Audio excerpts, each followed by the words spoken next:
This really big box we have here is for the Mattel Hall of Fame Series 4-pack of the Four Horsemen.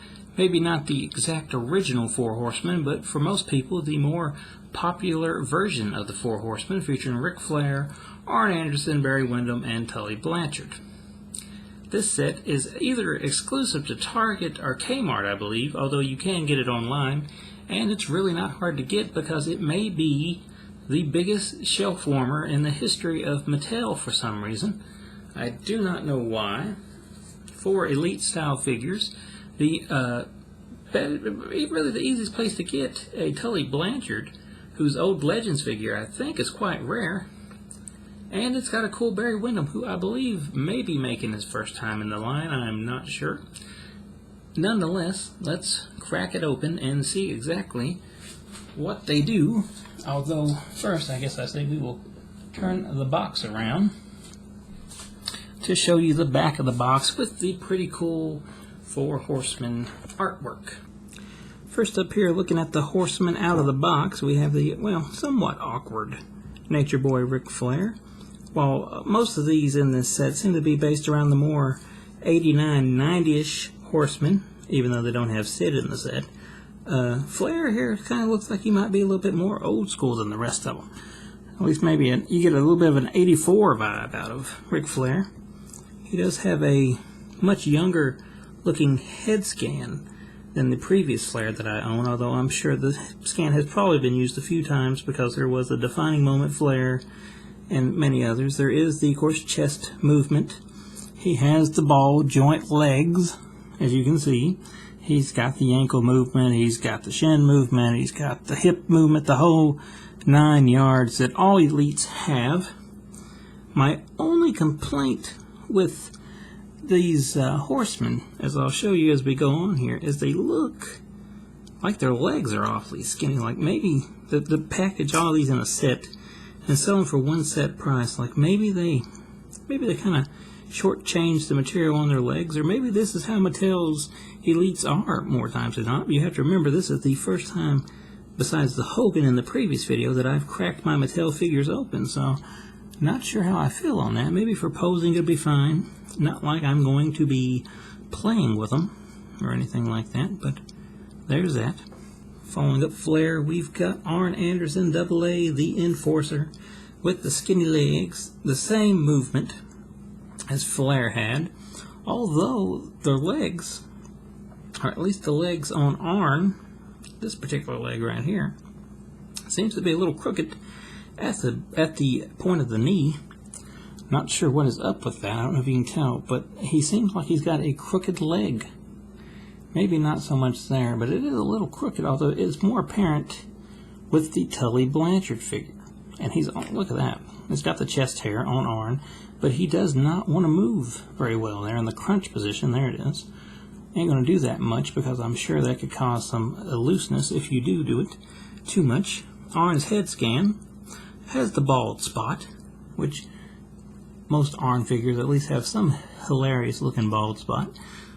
The man looks the same age all the time, but he was a victim of a very bad receding hairline.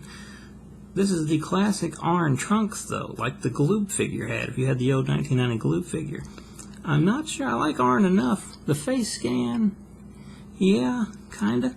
I mean, maybe it looks better, you know, the more you look at it. It's a younger Arn, totally a younger Arn. But it looks alright, I do think. I don't have the old Legends series figure to compare it to, but fresh out of the box, to me, at first glance, it looks pretty decent. Speaking of the bent leg, look at Tully Blanchard's knee here, folks. Apparently, the cure for such a thing like this is to put him in hot water for a while to loosen up the plastic, and then try to straighten that out. But he looks like he had a Paul George situation there. You Pacer fans probably know what I'm talking about. Besides that, he has the same movement as the other figures, although look at that foot joint. Look at that. Does that not look awkward? Look at that. Looks like it's just going to fly off.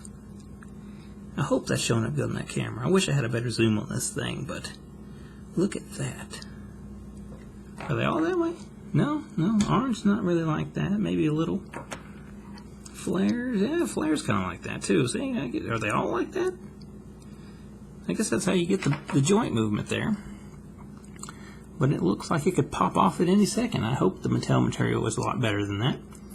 The arms also on Tully seem pretty small. Maybe that's normal for Tully, who is also very stiff at the chest. There it is. The head, yeah, the head movement's fine on all these.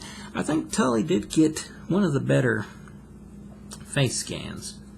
Not sure if that's showing up as well or not, but it looks like Tully got a pretty good face scan.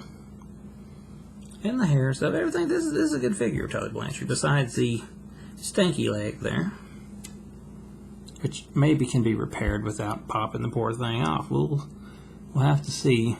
As long as he sets up on a shelf somewhere for me, I'm happy with it. Last in the set, we have Barry Windham, a longtime Horseman, next to Arn and Flair, probably the longest running one in the group. You know, he joined the Horsemen after he turned on Lex Luger, who had been a Horseman before that, for you NWA marks out there. And I'm not talking about the N-words with attitude either. As you can see here, he's very loose at the chest. His feet, I believe his feet seem to be more properly on. Maybe it's the boot mode, I don't know. Bends everywhere that they're supposed to. Looks a whole lot like Barry Windham circa 1990. Pretty good face scan on that. I think Barry, maybe it isn't perfect, maybe, but it looks a lot like how Barry Windham looked around this time period. So I think we're going to give him the winning grade on that. The jacket, it is removable, but it's a stiff, and let me tell you, a stiff plastic coat. Not going to even bother with that on the video. If you've seen one person remove the jacket, you've seen them all. But I will say the jacket movement would be a little bit difficult, I do believe, because that is a hard plastic. Would have been better off, I think, if they'd have went with the material for that. But it is what it is. Probably overall, maybe the best figure in the actual box.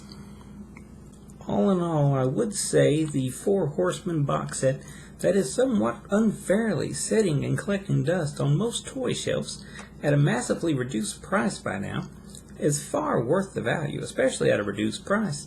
Yes, the legs seem kind of skinny, Tully's leg is a little bent, and Flair maybe isn't from the same year as the other ones seem to be, but nonetheless, it is 4 Horsemen, ladies and gentlemen. It is a good set.